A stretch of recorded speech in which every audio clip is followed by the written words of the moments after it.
Our circumstances don't define us. Our actions do. We all have moments of impact. What are you going to do with yours?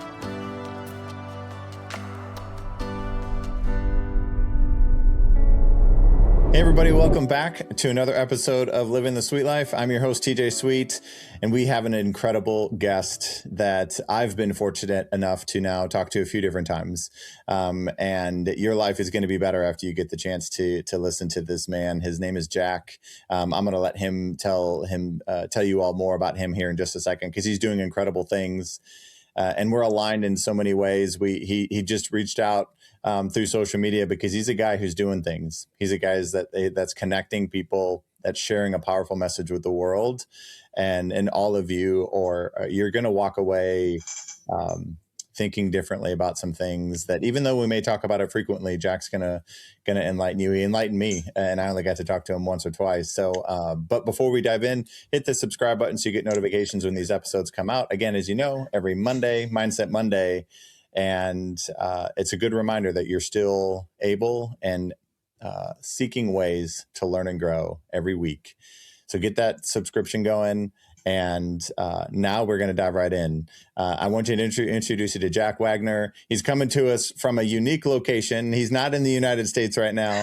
But so Jack, first of all, I want to say thank you for being on the show. Thank you for being here, and thank you for sharing your heart the way that you do. And I'll let you dive into your introduction and tell everybody a little bit more about you. Thank you so much, TJ. I'm really, really looking forward to this episode. You as well. You're an incredible person doing incredible things. I love the messages that you're sharing. To tell you a little bit more about myself, I started into this journey of personal development when I was pretty young. I was about 15 or 16 when I started to read these books and dive into the content, and it wasn't at all where I am in the journey of learning today. But there was always this part of me, this hunger I had that felt like no matter what I did, I just couldn't feed it. And I was doing all of the right things. I had the things I was supposed to be happy with, but I never felt like enough. To be honest, sometimes I still struggle with that. And what it led me to do was take a series of huge leaps into discomfort, because it was that discomfort inside that ended up expressing itself in the outer world. So when I was 16, I made the decision that I would spend my junior year alone in France. No baseball, which was a huge part of my life, no family, no friends, not even English would be there for me. And I remember I got there and I very, very quickly learned how in deep I was, what I really just did. All my friends back home, they told me I was out of my mind, and I definitely was, because I get there, and on the first day of school, the teacher signaled me out of everybody and started bombarding me with question.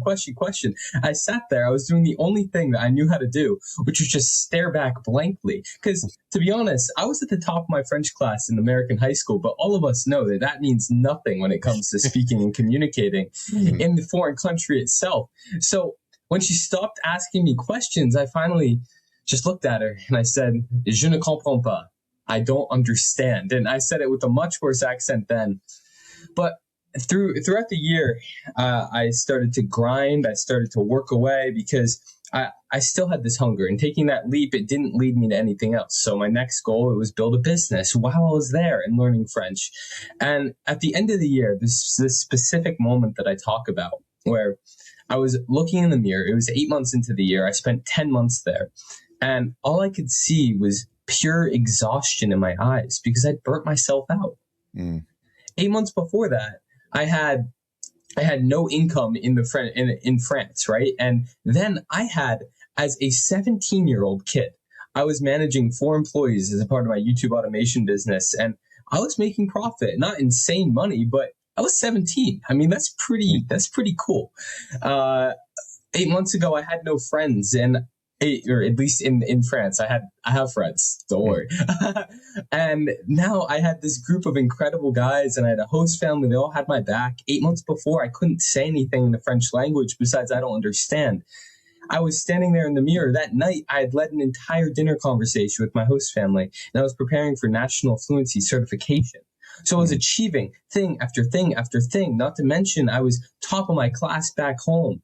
And I still didn't have enough. And it was then that I realized I'd sacrificed the thing that I wanted for the thing that was supposed to get it. I'd sacrificed the feelings of freedom, joy, and fulfillment for the things I thought would bring me more of it. And that set me on this journey to discover why I was doing that and what the answer was behind that. And so I came up with this idea of the duality of gratitude and ambition. When we're so focused on achieving our goals and we set our self-worth equivalent to the goal that we're trying to achieve, we end up devaluing the only thing that we ever have, which is the present moment. And the only way to combat that is to be grateful for the things that we have right now. And the thing is, you're never going to stop building, because people like you and me and the people listening to this podcast, another goal is always going to come. But we have to stop attaching everything inside of us, all of our self-worth, to that goal. We have to be grateful for what we have right now. Realize that happiness isn't a feeling we're chasing. That feeling is something that we can stand on while we're building. And that is what I've learned, and that's the message I'm trying to spread in this world. Yeah, that's incredible. And, obviously, if all the listeners here, we've been talking about gratitude for a long time, but it's looking at it through the lens. It doesn't change the world. It just changes the way we see the world. And one thing for me specifically that I'd love to hear your insight on too. So whenever, I talk to a lot of people who are trying to achieve some incredible things.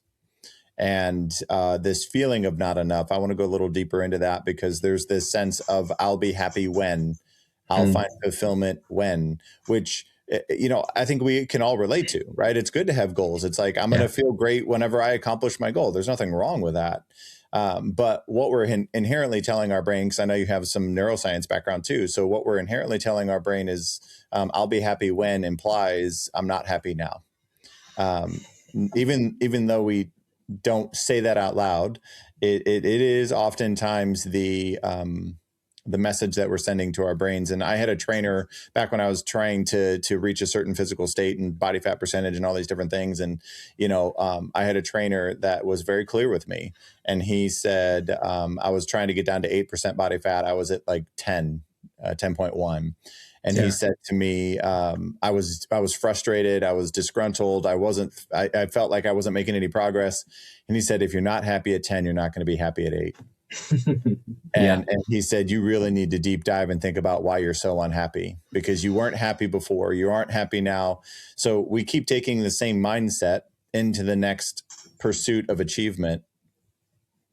And so how have you gone through that journey of finding this place of gratefulness of where you are now, while still pursuing more and not putting the fulfillment on hold?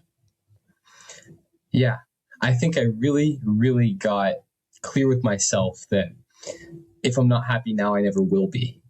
Because we hear these stories all the time. Like, I often, when I talk about my story, at that point, I thought I was alone. I thought that nobody else could have this problem. Nobody else had achieved what I had and felt like I did. That's no way. But no, it happens to everybody in every industry across the world. I mean, Michael Phelps in 2012, he spent 4 days alone in his room. He didn't eat. He barely slept. And he just spent his time, he says, quote, not wanting to be alive. This was just days after, in the London Olympics, he won 6 medals, becoming the most decorated Olympian of all time. He achieved his lifetime goal of doing something that nobody had ever done before, yet it was the lowest moment of his entire life. So I realized quickly that these stories are everywhere. We always hear about the guy that made all the money and still didn't feel happy. And I realized that that's the same track that I was going down. So I needed to figure out a way to be happy in the journey, to be grateful in the journey, right? And just saying that, it's easier than it sounds. Someone can consciously understand that, right? But the hard thing is actually applying it. So I've ended up using gratitude in a few different ways as a tool to help me do this. But I think most of us frame gratitude, we think about it as just this, I'm grateful for my house, I'm grateful for my car type thing. We're grateful for things. And I realize that that's the least powerful level of gratitude. There are levels to it, if that makes sense. And so for myself, I ended up building out this practice that I now have as a free tool. I can send it to you to give to your audience as well, where I go through the different levels of gratitude that I do. And the highest level for me is being grateful for something before it happens, and being grateful for these things and telling myself that I'm enough, being grateful for myself and the traits that I have. So instead of saying I'm grateful for this water bottle, or I can say I'm grateful for the part of me that feels the compulsion to be hydrated, for the part of me that disciplines myself in drinking enough water, and being grateful for these parts of us. Because I think what happens, honestly, TJ, is with a lot of us, we end up giving so much, but we never truly value ourselves. We attach all our value to these goals. Everyone else thinks we're so successful, and we fail to see it because we still haven't achieved enough. So we need to figure out a way to be grateful for ourselves. We need to spend more time appreciating ourselves. I had someone, incredible person, a few weeks ago, Blaine Bartlett. I'm not sure if you're familiar, but he was in the space with in that old guard of success, and he told me that gratitude is focusing and recognizing abundance. And I think that we can recognize abundance in our friendships, in our relationships, and in our work life. But a lot of us really fail, and we're not good at recognizing the abundance of our value. The fact that we don't need to do anything else in order to be successful.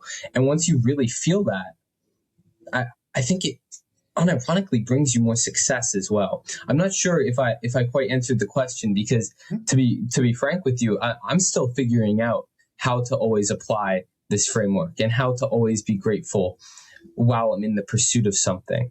I don't believe that anyone has it figured out. I just talked to a woman named Jess Ma yesterday, who is incredibly successful. I think her companies are worth over $1 billion, and she has friends that are some of the most successful people in the world.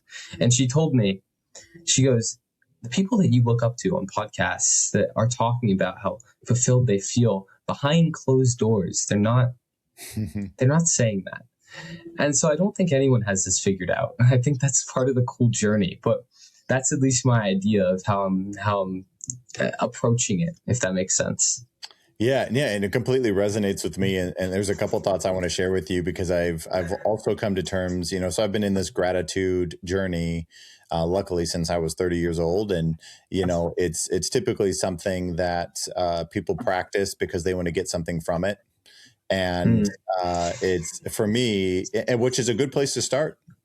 Right. It's a good place to start. There's no bad place to start. That's what I'll say too about gratitude. And, some people need direction with, so I'm, your resource that you're going to, if you're willing to share it with me, so I can share it with more people. But it really is understanding, like, a lot of times gratitude comes from shame, because people feel like, they feel like they have a deeper sense of gratitude when they experience somebody else who has a sense of lack.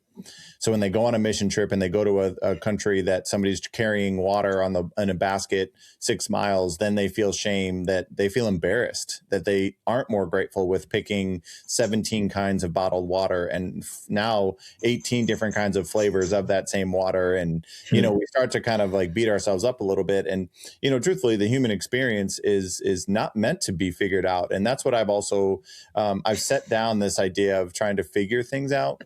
And I've picked up this idea of experiencing things fully. I love that. And it's in relationships as well. Like, I don't want to be figured out as like somebody in a relationship. I just want to be experienced fully. And that means staying curious.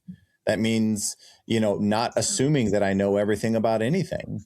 And that allows me to truly step into experiencing gratitude. And, I talked to Chris Shembrov, which is a mutual connection too. That's kind of how we got connected through one of his gratitude experiences. But I talked to him when he was doing one of his gratitude dinners at his house, at his place in Williamsburg. And we were talking about gratitude and finding it in uncommon places. And this is that levels. And this is not easy to say all the time for a lot of people, but when you start to become grateful for the hardest things you've ever gone through, or you're grateful for the things that caused you pain, that's a different level of, you know what, like I had 5 knee surgeries over the last 2.5 years, Jack. And I'm grateful that I had that because it got my attention. Yeah. Which feels counterintuitive. Like, why would anybody ever be grateful that they couldn't walk for 2.5 years? Mm-hmm. But who I became, I needed that to become the person that I am today, to do what I'm doing now. And that's where like this sense of finding gratitude in more things, more experiences, right? And when you talked about being grateful for the water bottle, and I just had an insight while you were sharing that, I think when we look around and we think about being grateful for things that I have, it creates a sense of, but I could lose it. Right? Like if somebody took my water bottle away, now I don't have the thing to be grateful for anymore. And it creates this like very, very kind of like transactional sense of things. Like people go buy, like I would be grateful if I bought those pair of shoes, right? Then they go buy the pair of shoes and then they don't feel it anymore because they wear the pair of shoes for a little while, they get dirty, then they're looking for another pair of shoes, right? So I think when you get caught up in the things, it doesn't feel the same way as grateful for characteristics about yourself, grateful for the love you have in your life, just kind of a deeper level. So I appreciated that point.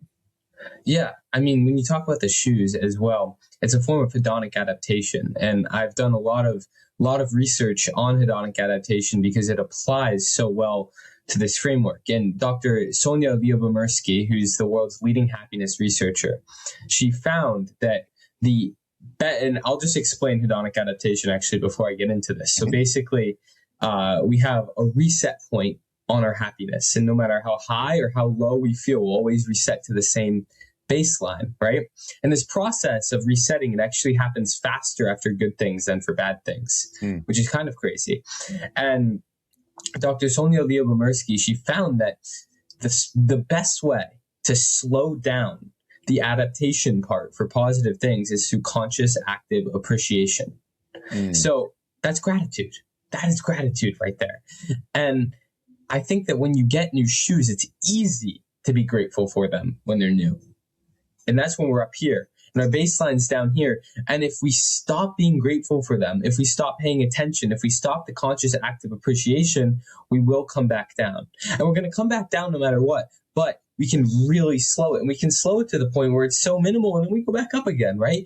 If we're really actively appreciating it. The other part of that study that's so interesting is only 10% of our happiness is controlled by our circumstances, but our circumstances are what we're all putting almost all of our energy into, right? And we look around and we're confused about why we're confused. But the thing is, we're optimizing for the smallest slice of the equation and we're expecting things to change. But we can actually raise our happiness, and this is our baseline, by 40% through daily intentional activity. And that's the ambition part of my framework, right? That is daily intentional activity towards your goal. So if we want to maybe not come back down and maybe we actually have a lasting change after we buy the shoes, we can take intentional daily activity and we can actively, consciously appreciate them. And then instead of coming back down to here like this, we're coming down to here like that. Yeah, that's really powerful. And I think it's when you talk about the daily habit of it all, you know, it's when you feel it, right? And so it's sometimes we need those wake up calls, you know, we need that deep sense of connection to people. And, you know, maybe it's diving deeper into the why and the what and the how and all the different things instead of just the thing. Right. And maybe it's, I'm grateful for my job that allows me to buy the shoes, you know? So like, you know, and I've worked with people before when you talk about categories of gratitude, it's like, okay, on Mondays, just think about the things you're grateful for. So it's like the tension points, practicing gratitude through the tension points. So like if on Monday you're stressed about going to work, think about 3 things that you're grateful for about the job, and maybe how it impacts your life. And so if you on Fridays, you're grateful for your family, you feel that because it's the weekend, right? Or whatever you want to say. It's like trying to insert it based on emotions that you're feeling, because that's truly when we're going to experience it the most, instead of just that habit that I feel like I should be doing, as opposed to a habit that I'm fully, immersed in, because that's where the movement, that's where the actual, like how we see the world, how we change, how we interact with ourselves. And like you had talked about, as far as really being grateful for yourself isn't vanity. It's actually allowing yourself to be seen fully so that other people can see you fully. And on top of that, remember how I talked about Michael Phelps earlier? Mm-hmm. Well, when he came back in 2016, he'd done some work on himself. He'd established, maybe it wasn't gratitude, we don't know everything, but he's talked about how he did some work so he finally could value himself. And instead of winning 4 golds, he won 5. So gratitude isn't just something for the inside, for the feeling. It actually enhances your performance, which people don't understand. Yeah. Well, and I, as you say that, it makes me think about, I've had this reminder on my phone to dive deeper into this thought. And it's just something that resonated with me about oftentimes. So pain and purpose are 2 pretty big motivators for us. And we rely on sometimes we rely on this grind, prove it, not enough, work hard, sacrifice everything, like this kind of scarcity mindset we thrive in. A lot of times we feel like we have to be there so that we can create something, right? So, and I'm not saying that that's not successful. You hear a lot of people do that. But my thought is, where the headspace is, where the mind is, where the prefrontal cortex is, in that space creates results.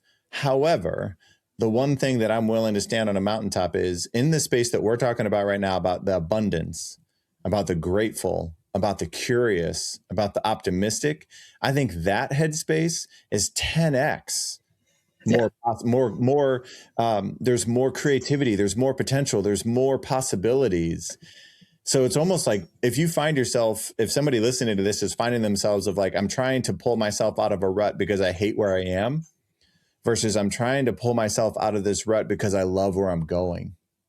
Yes. Push versus pull motivation. Yeah. I think a thing that you can really get clear with yourself on is, what's the first thing you're doing in the morning? Is it scrolling on your phone? Are you sending work emails? What are you doing? Do you have space where you're not working? Because last week, I'll be honest, I have a lot on my plate right now, and it's all really exciting. It's really exciting. But on Sunday, I felt the most down probably I've felt in the entire year so far. And I'm lucky now that my lows are still high, right? But we all have lows, and I think that's really important to recognize. But I got clear with myself. I'm like, why? And it's because, you know what the first thing I was doing in the morning when I got up was? I turned off my alarm and I was responding to DMs and I was sending emails. And that automatically, it put me in this state of, I have to do more to earn it. I have to do more to earn the feeling. Does that make sense? Whereas when I'm feeling my best, I wake up and there's no thing I feel like I need to do, because I have enough. I have all I need right now. And when we're so called to just work, when we're so called to just output, we're signaling to our brain and our subconscious that we haven't reached it yet. Wow. And you always have to do work. You always have to do work. That's very important, right? Like doing the work. I'm not saying don't do that, but you have to have time where you're giving yourself the recognition to say, I can live a little bit because I'm here and this is enough and I've earned this and I love what I have. Because that signals that you don't need it. You're doing this because it's what you want to do. And that's what you're talking about. You're not pushing toward it. You're getting pulled toward it. Yeah. Yeah. And that's an important thing too, is understanding, and I don't know if you feel this or ever get any of this feedback from your friends and family and people not in this space. And, you have your own podcast, and that's, remind everybody where they can find that podcast while we're here. The Grateful Podcast, you can find it anywhere you get your podcasts. YouTube, a lot of people like to watch YouTube, but literally anywhere. Yeah. Yeah. So you're a keynote speaker, TEDx on Thursday, I believe. Yeah. Right. So you're a guy that is this, not a guy who does this. And how do you still allow a range of emotion? Because I feel like we need the range to feel the highs. We need the lows to feel the highs. We need the confused to feel the focused. We need the I don't know if it's, discipline variable, right? But we need some of those things to like gain perspective again. How do you navigate that? Like being this guy all the time and still allowing, because I talked about this on a podcast just recently where when people ask how am I doing, my response is I'm great, I'm good, like things are great. Yeah. Right. Yeah. And like what you had just said about this woman that you had just met, that people aren't finding fulfillment, even though they're going to tell you that because they feel like they should be finding fulfillment, but they're actually not. How do you navigate that space of allowing yourself a range of emotion and allowing the people that you love to be there for support for you when you need that encouragement still? Ask anyone close to me, and I'm not that good at that. But I think I've been getting a lot better at having those conversations with my parents or my best friends. I'm so lucky where I have a group of friends. I have a few friends that I'm just so close with. I really don't know other people. I know there are other people with those friendships out there, but I'm so grateful for these friendships because I can tell them anything in the world and they'll be there for me and they'll help me out they'll just let me talk and I can be vulnerable. And I think for a lot of men, that's really hard. We struggle to be vulnerable with our emotions. So recently I've been getting better at it, but it's hard to navigate because I do feel incentivized to be the grateful guy, to be the happy guy, the energetic guy. And I'm a very happy and energetic and grateful guy. But there are moments when I still don't think I'm doing enough. There are moments that I feel that. And that's not weakness in any way to admit. And just because I'm teaching other people how to feel grateful and how to feel happy doesn't mean that I can't feel that way. No, not at all. I get the opportunity to apply these things into my life, which is really cool. I was just talking to Dr. Ann Lord. Do you know who she is? Mm-mm. Okay. She's a neuroscientist, professor at King's College London. She wrote the book Tiny Experiments, which blew up. And she talks about how she disagrees with the whole purpose-obsessed culture. She thinks it does more harm than good because we look around and we are incentivized to tell people that we have a purpose. We're incentivized because people will follow us if we have a purpose. But those same people are looking at other people that have a purpose and like, I don't really have a purpose inside, but they say they do, so I must. And the people without a purpose and feel bad. They're like, I need to get my purpose. But really, everyone's living up here. But they're not. They're down here, and we want to live down here because we want to be honest with each other, which is why it feels so good when somebody says this stuff. Because it's like, yeah, you're right. And I do think that purpose is a thing we can have, but not a lot of people that are talking about how fulfilled they are and how really all the time they never feel bad. Every moment is great. That's great for them if that's true. And I love that. And I think that as humans, we love the idea of that. So it gets them more attention. But I do believe that we all have moments when we're going to come back down, and that's okay. And you can be present with that and grateful for those moments. That's the thing.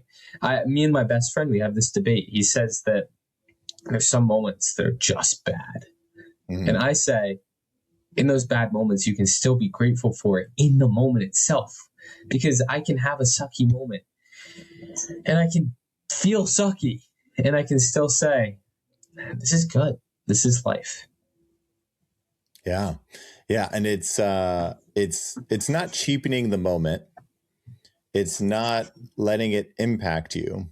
And it's because bad things, hard things, devastating things are going to happen.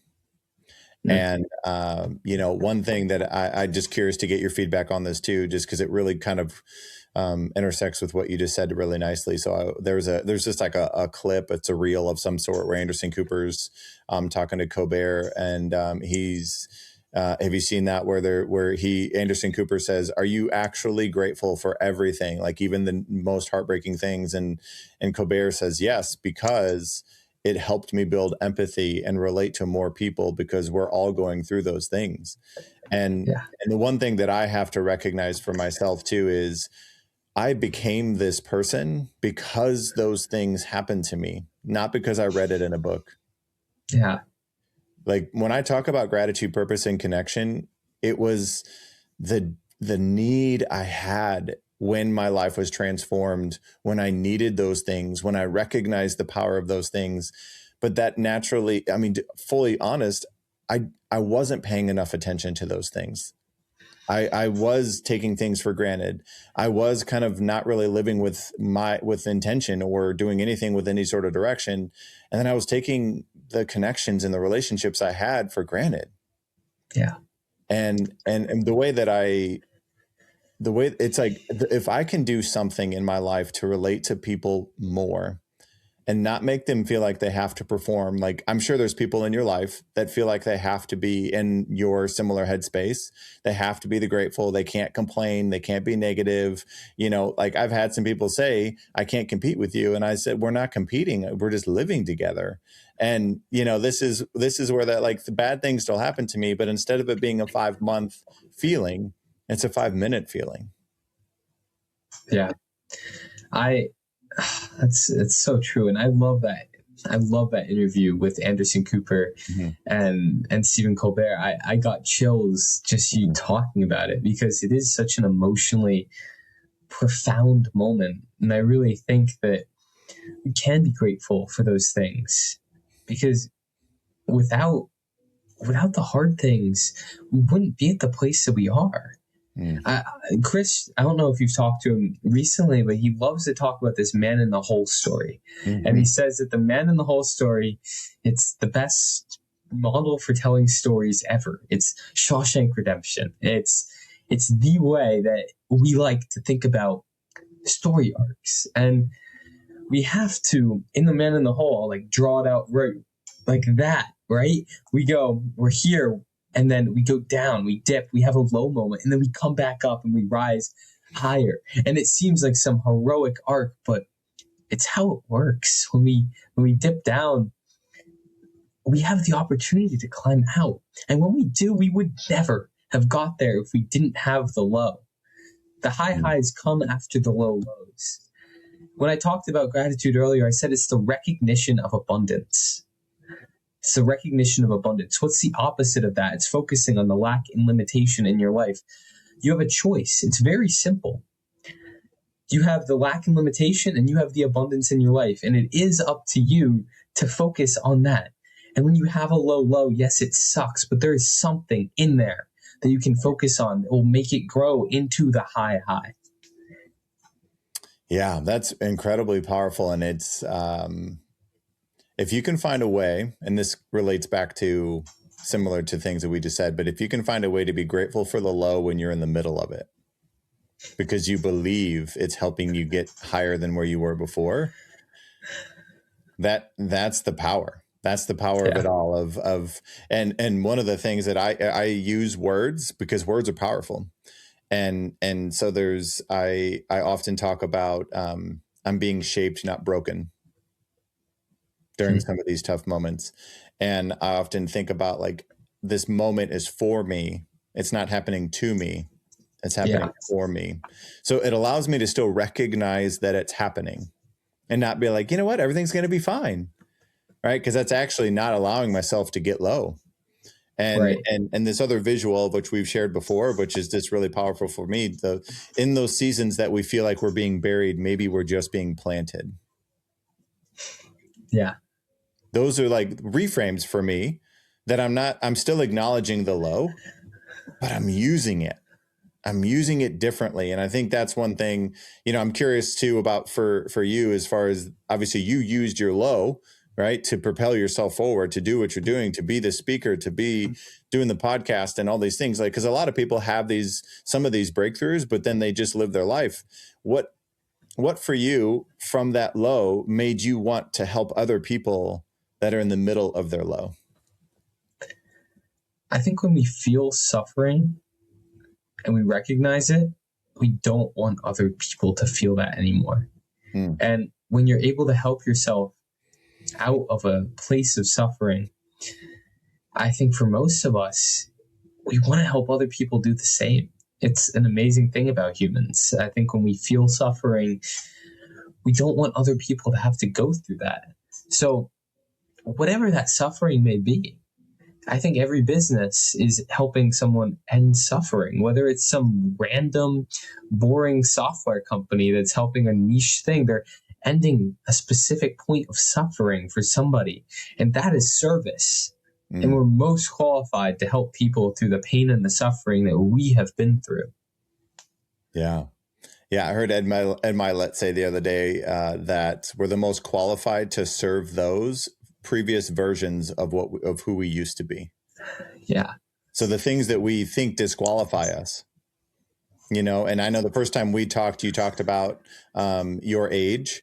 And we even had kind of an enlightening, imposter syndrome, self-limiting belief moment to where, if you think you're too young to do X, then that's how you're going to show up for those things.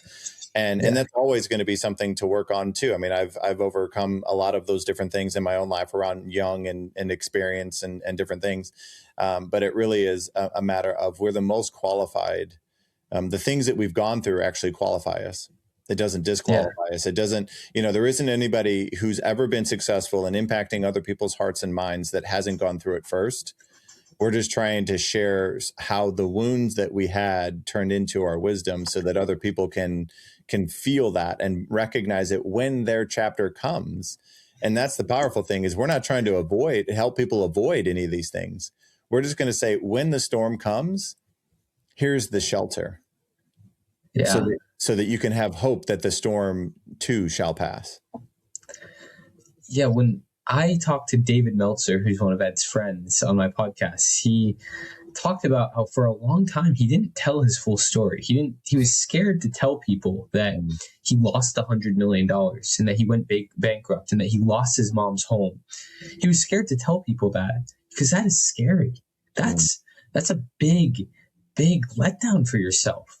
But without that, he wouldn't have been where he is now. And when he started to tell that story to people and lead with it, he ended up getting more business. He ended up helping more people because when you're authentic with your pain, it allows you to help people. I mean, Tony Robbins starts off everything talking about when he was a kid and chased out of his home with a knife by his mom and was living homeless and had to beg everybody for money until he got the loan to go to Jim Rohn's seminar, right? The people that we look up to, they've been through hardships, and it's those hardships that make them trustworthy so that we trust them to help us transform. Yeah. Yeah. And helping people see themselves in your story. And, that's one thing for me is like breathing life into you. Not that you need it from me specifically, but just understanding that it's not about how many years we've been around. It's about what we've been doing in our years. And so, for you did something very unique at 16. And I'm super curious about even everything up to that point that made you feel that much certainty about yourself or your people or your family to even allow you to do that. Because most human nature, we have to have certainty in order to take a leap like that. And it's also belief in yourself and so on and so forth. And I think that's the thing about abundance and gratitude that is the most powerful thing for me is I'm not so connected to everything that I feel attached to it. Like there's this like sweet spot of being connected to everything, but attached to nothing. And attachment just for me feels like dependence. To where like the connected means I'm experiencing it, I'm giving it, I'm losing it, I'm giving it, I'm losing it. And so it's just like finding that sweet spot of gratitude brings certainty in our lives. And when we have certainty, we feel more compelled to take more chances, to do more things, to build new relationships, because we already feel like we have enough to sustain life, but we still pursue more, which is kind of that duality that you were talking about with the ambition of, because I have enough, I'm not afraid that I'm going to have nothing. I have what I need. Now I'm going to go pursue more of what I want without needing it more than I want it, 100%. Yeah. When I was 16 and made that decision, I think I was certain that my best friend, my family, everything that I truly loved and was attached to, that would still be there for me.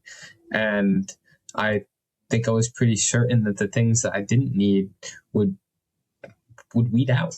The friends that weren't true friends would maybe fall out of touch with me. Maybe baseball, which was my life up to that point, but I was starting to feel disconnected from, it would weed out, it would give me clarity by taking that risk. I think a lot of people operate when they take a risk through the lens of, if this fails, I'm either here or I'm here.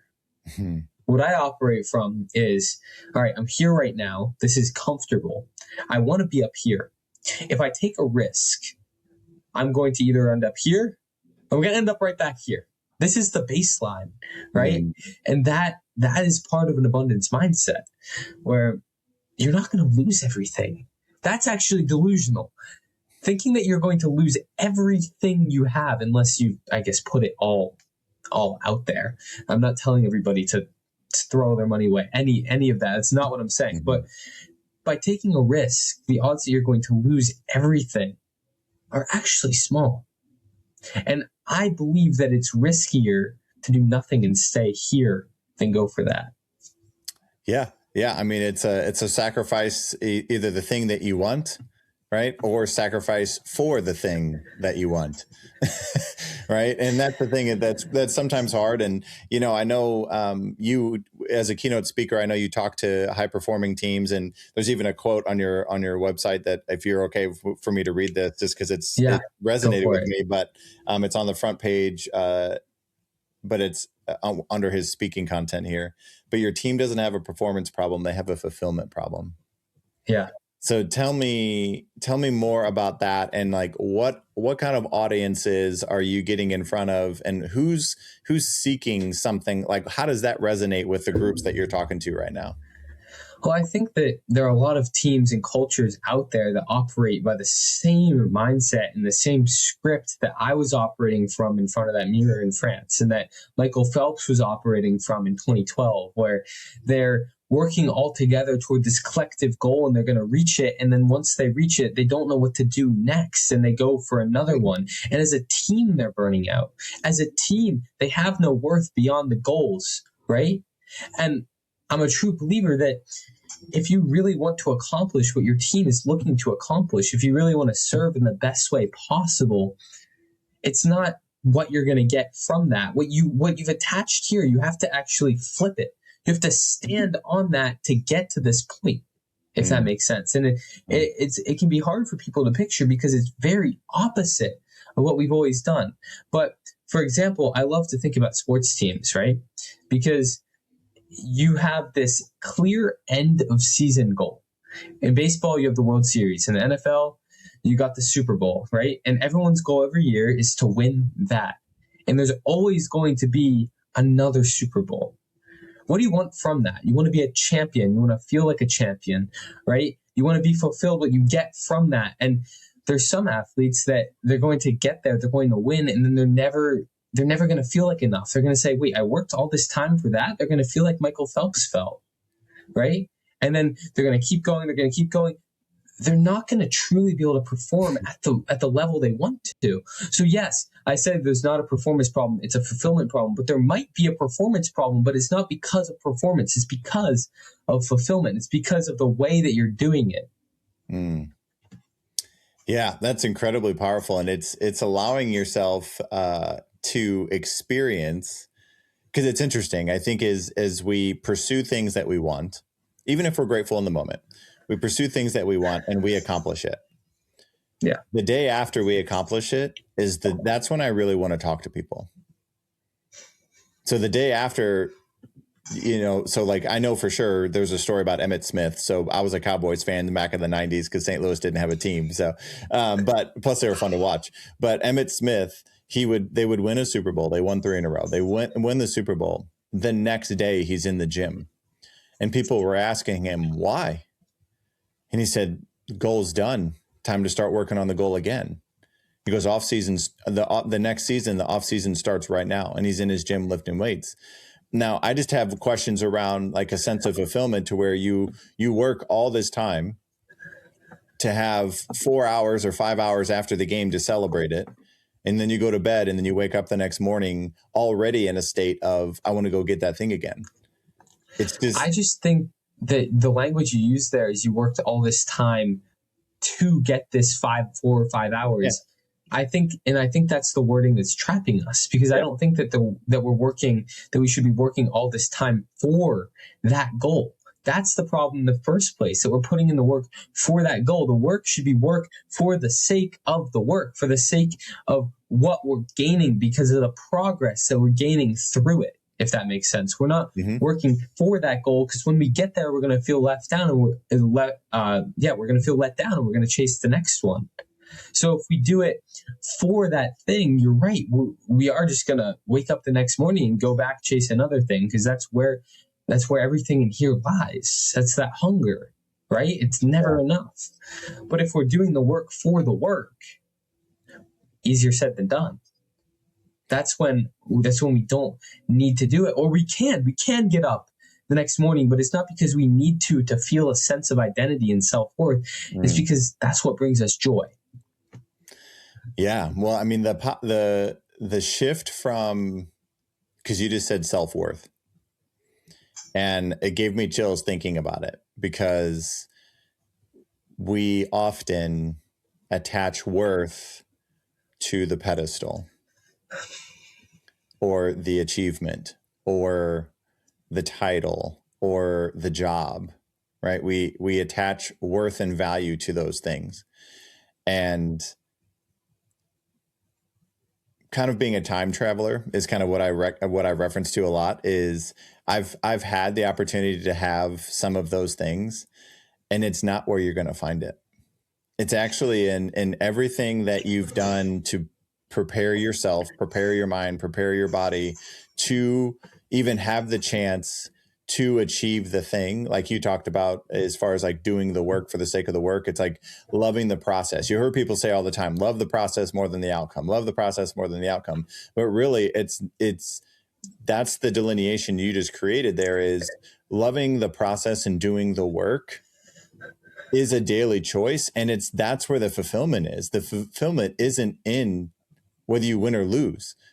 You know, because if every season's a failure, if you don't win something, right? Even Tiger Woods, if every tournament, he even said, if I lose the tournament, it's a failure. There's no point in me even showing up, right? Well, that's a totally different mindset. But he didn't talk about the 8 to 10 hours a day that he was training and working and doing all the things that he was loving to do. But, you know, there's something to be said for embracing the work as a get to, not a have to. And that's where I'm grateful for the chance to do the work, instead of I'm grateful that I achieved something, right? And I think that's the delineation you just created there, which is really powerful. Yeah, and I think also, hey, it's important to realize that, you can be Tiger Woods and working 8 to 10 hours a day and have that huge goal and still be grateful for what you're doing. And out here, it can be a failure, right? But you can't actually feel like a failure. And I think that's another important part. A failure can be a failure, but it can't feel like a failure to you and who you are and the way that you love yourself. Does that make sense? Yeah. So it's like feeling like a failure versus feeling the feeling of failing. Yeah. I mean, I think that failure can motivate you to perform better, right? And so if you're Tiger Woods and you lose the tournament, you're right. It is a failure. You lost. But do you feel like a failure? Do you still feel like a champion? Right. Is the reason that you fail, is the reason that you're mad at yourself for that moment because you know inside that you are the champion and that's your identity? Or do you feel like a failure after it? Do you see what I'm saying? It comes down to the identity piece and what we feel like through it. And so the person that wakes up the next morning after winning the Super Bowl and is back to work because they feel like they have to, they don't feel like a champion after they won. They still feel like a failure. They still feel like they have to prove to themselves that they are a champion, right? But if they're getting up and working out because it's what they feel like they do as a champion, that's a different story. It's the same thing. They're just two parallel narratives that we're telling ourselves. But one gets us more fulfillment than the other. One is more sustainable than the other. Yeah. Now I'm learning something there. I'm gonna have to meditate on that. I'm gonna have to think deeper about that. Just because, as achievers, right? And we all have this. Even if we're not sure about how to say it, but we all have this pursuing after dreams and doing this thing and like big goals and this thing in the back of our mind that we've always thought about doing, but we don't for whatever reason. And there's this, I don't want to do it because what if I fail, or I don't want to release the video because what if nobody watches it? I don't want to create this content because what if it doesn't land, or giving a keynote speech and what if I forget my words? Like there's always this what ifs, that it's just such a human thing, right? To have that, and the way that we're viewed by others sometimes matters more than it should. And oftentimes it comes from a lack of actually fully, in my opinion, a lack of actually seeing ourselves when we're relying too much on how other people see us. And you just talked a lot about how the identity, like the personal agency around, I'm somebody that does something because that's who I am, not because I'm trying to prove something to somebody else. Yeah. I mean, you can look at 6-year-olds on a playground, and there's some of them that are the winners and some of them aren't, right? If they're playing kickball or they're playing soccer, whatever, some of them are going to be playing better than others. And yes, part of this comes down to genetics, but what is it really? It's the self-image they have at that age, right? Your self-image is already built up. So it's the same thing when you're older in everything. How are you viewing yourself? Are you viewing yourself as you think others view you? Because I think that's how most people operate. Right. Most people think of themselves the way that they think others think of them. I'm only thinking of myself in the light that I think TJ sees me. If I thought that TJ didn't think I was awesome, I wouldn't think I'm awesome, right? Mm-hmm. But you have to not even think of yourself the way others think of you, but think of yourself independently. And that's where this self-image and this identity comes in, your identity of a champion, no matter what, right? Yeah. Yeah. Yeah. And that goes back to that gratefulness for self, for who you are and appreciating yourself. And man, that's such a healthy way to do it. And it's a daily journey, right? It's something that you don't just set it in, forget it, of which I think we ultimately want more. We want to earn more things than just have it given, because we love the process of becoming, even though it's not always comfy and it's not a straight line. And sometimes it is the man in the hole. And most of the time it is the man in the hole. And so really it's the lesson for all of us in, really, I hope everybody listening and watching this sees that whether you're about to go through something, you're going through something, or you just went through something, like really pull back the lens and try to find some gratitude and some meaning, and not saying that you're glad that it happened, but maybe it brought your family closer, or not that you're glad that it happened, but maybe you started to love yourself a little differently. Like that's what, and then Jack, I'm not saying that you said this, but I think that's where we can start to spin some of this adversity is, how is it positively impacting my life? How did it get my attention? And finding gratitude in more uncommon moments. And that's what you've enlightened me on today, truthfully. And, I've been talking about gratitude and thinking about gratitude for a long time and practicing it. And, every day I wake up and I practice it, and but it's always something that we can go deeper with. And so I will definitely share whatever tools and resources you have. I'm going to use them and then share them as well, because there's always depths, there's levels to everything. And, I think I appreciate you sharing your heart with that and your journey with that too. Of course. Yeah. I mean, I think that we always have things to learn, even about the things that we've been studying for such a long time. It's what makes life so cool. Yeah. And we're always learning things, and somebody always has some value to give. They've learned something that maybe you haven't. And that's so awesome. Yeah. Yeah. Well, Jack, as we wrap up here, first of all, I want to say thank you. Deeply grateful for you, that I get to have you in my life, and all the things that have happened in my life for this moment to happen. That's what I'm feeling right now is truthfully like being grateful for things I never saw coming. But now that I see them, I'm extremely grateful for them and you being that. And I want everybody listening to be able to connect with you, follow you, learn from you, whatever that is. How can they do that? And what's the best way to connect with you and follow you? Thank you so much, TJ. This has been incredible. And I feel the same way. I'm so grateful for you and grateful that everything aligns so that we can do this and we got to do this. If anybody listening, watching wants to follow me, if you're on YouTube, that's easy. You can just type in Jack Wagoner, the Grateful Podcast with Jack Wagoner, or anywhere that you get your podcasts. I'd say it's the best place to find me. I'm also always posting content on Instagram, TikTok, LinkedIn has been a huge platform for me recently. So send me a connection. I'd love to connect. I end up hopping on a lot of calls with people over on LinkedIn. So yeah, pretty much anywhere. Look up Jack Wagoner. Don't spell it like the famous actor. Wagoner is my name, and you'll find me. I look forward to chatting and learning more about you. Yeah, and for all of you listening, he means what he says. When you message him, he will respond to you. He may message you before you even get a chance to message him if you add him, because he's a curious guy. He's a connector. He values relationships. He just wants to get to know people more. He's not trying to get anything from anybody. He's not trying to sell you something. Trust me, he's an authentic person that will see you and actually add some value to your life just by connecting with him. So everybody loves a good reminder, but subscribe to his YouTube channel. You won't regret it. Again, Wagoner. Try to find him there, and then go listen to his podcast and share his podcast with more people. He's sharing too many good things. Again, TEDx coming up this week. So I appreciate that you spending time here today with me and with us. I'm incredibly grateful for you, and this episode is gonna impact a lot of people's lives, and I'm just grateful that you're using your gifts in the way that you are, and I'm grateful that I get to know you in the way that I do. And for everybody listening, obviously, as I wrap up here, just like I do with every episode, just knowing that life is meant to be experienced. There's so much fulfillment that we can find in it. And it is looking at the world through that grateful lens and living with intention and reshaping mindsets, which we're a choice away. We're a decision away.